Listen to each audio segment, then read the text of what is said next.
ما ته پته ده زما دې بیان دلاسه کیدی شي ما ته بس خلک به څه وایي درباري مولا دی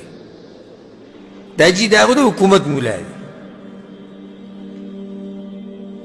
او دی خو د ادارو سړی دی ځکه دا خبرې بیانوي نه دا چې زه بیانوم شریعت ته لاسه بیانوم هر چې مسلمان باچا دی دغه خلاف خو به بالکل خروج نه کوي پیغمبر صلی الله علیه وسلم څه وایي اسمعوا واطیعوا وان استعمل علیکم عبد حبشي په صحیح بخاري کې دا حدیث دی وی خبره به منئ د بچیانو د مشرانو اطاعت به کوئ د هغوی اگر که په تاسو باندې یو حبشي تک تور انسان د باندې څه شي مشر شي بیا به هم خبره منئ دا به نه وایي چې نه د تور دی او حبشي دی او نسبي نشي دا چې مشر شو بیا مشر شو خبره به منئ عباد بن الصامت رضی الله عنه وی په صحیح بخاري صحیح مسلم کې دا حدیث دی وکړي دا اهمي مسلې دي منهجي او ډېر د افسوس سره یې وایم ډېر د افسوس سره چې زمونږ مولیانو صاحبانو علماو په دې مسلو بیانولو کې ډېره کوتاهي کړې ده یا ته خبر نه دي او چې کوم خبر دي نو هغوی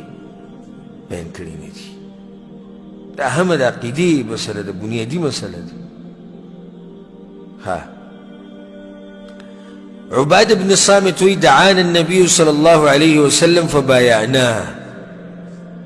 پیغمبر صلی الله علیه وسلم موږ له دعوت راکړو موږ سره بیعت وکړو په څه مو سره بیعت وکړو وی على السمع والطاعه چې موږ به د خپلو مشرانو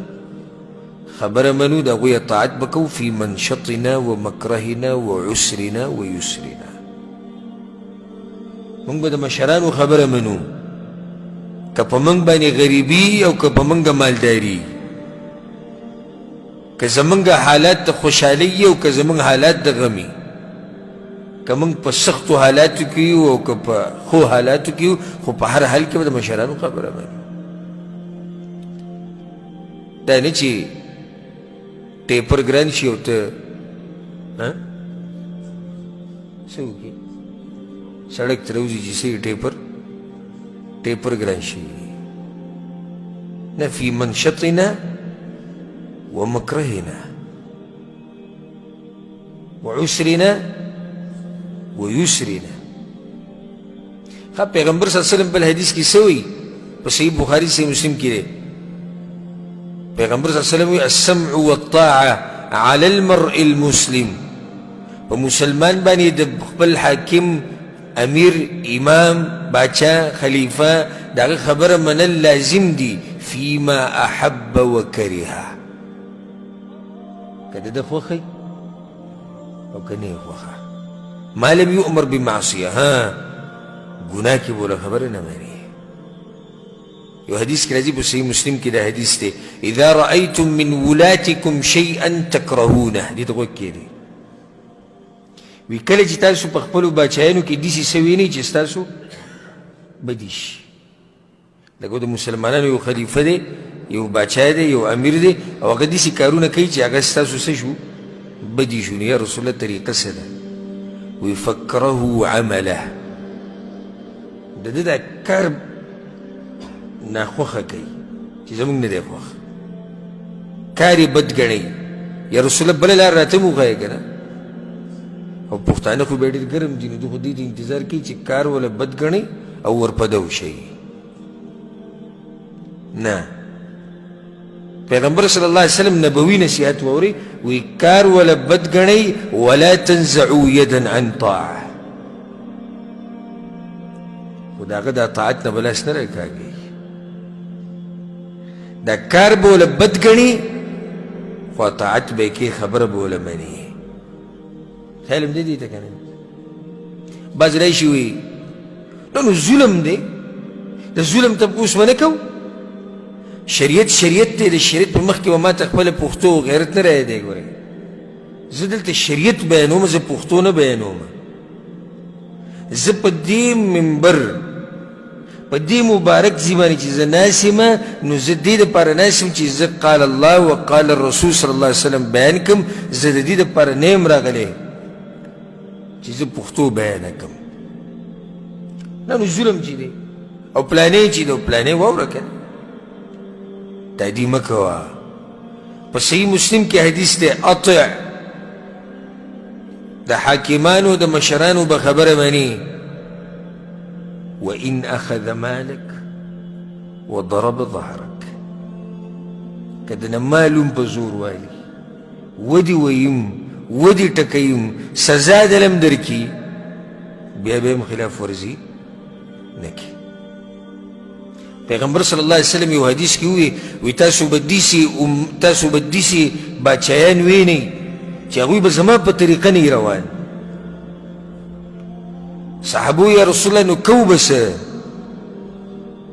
وی صبر به کوئ الصبر على جور الامام د امام او د مشر او د خلیفه او د حاکم په ظلم باندې به څه کې صبر به کې یو صحابي راپاسې وی الا نقاتلهم یا رسول الله نو جنګ به ورسره وکړو که نه پیغمبر صلی الله علیه وسلم ورته لا ما صلوا چې هغوی څو پورې مونځونه کوي خو مسلمانان دي بیا ورسره څنګه جنګ کوي چې مونځونه کوي نو بیا خو ورسره جنګ بیا ورسره جنګ نه کېږي ګوره دا و جاهلیت چې د مشر خبره به یې نه منله شریعت راغی موږ ته وي نه تاسو به د مشرانو د مسلمانانو د حکامو د مسلمانانو د خلیفه د مسلمان د امام د دوی به څه کوئ د دوی خبره به منئ د دوی اطاعت به کوئ او دی وی چې د هغوی خیرخواهي به کې خیرخواهي به څنګه کې لکه اوس یو بادشاه دی غلط کار کوي یو خلیفه دی د مسلمانانو غلط کار به کوي څه به کې منبر ته به خیږي په ښه طریقه به نصیحت کې په پټه به ورته نصیحت کې چې هغه ته ورسي په منبرونو باندې په مشرانو پسې خبرې کول د مسلمانانو په مشرانو پسې په حکامو پسې د دې شریعت طریقه نه ده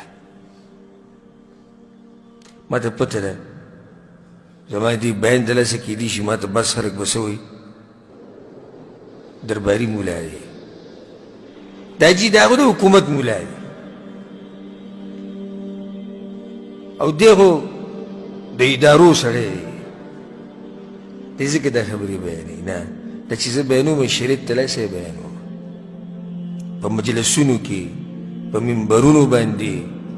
په کیسټونو کې او په پروګرامونو کې په جلسو او جلوسونو کې د مسلمانانو مشران کنزل د هغوی ته بدې ردې ویل د هغوی غیبتونه کول هغوی سپکول د په شریعت کې نشته الحمدلله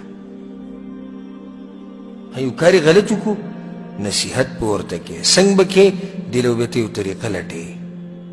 چې څنګه به زما دا خبره هغه ته ورسي ښه که ونه رسېده ستا غاړه څه شوه ازادي شو الله به د هغه نه تپوس کوي خو تا ته الله دا نه وایي بلکې که ته ووتې نو الله به تا نه دا تپوس کوي چې څنګه تا د یو مسلمان باچا بیعت مات کو او څنګه ته وتې او تاریخ رواله چې چام د باچایانو مسلمانانو خلاف خروج کړی دی هغه چېرته نه دي کامیاب شي لکه چې کار یې د شریعت خلاف دی شروع د عثمان بن عفان رضی الله عنه کړی دا خلاف خلک راوتي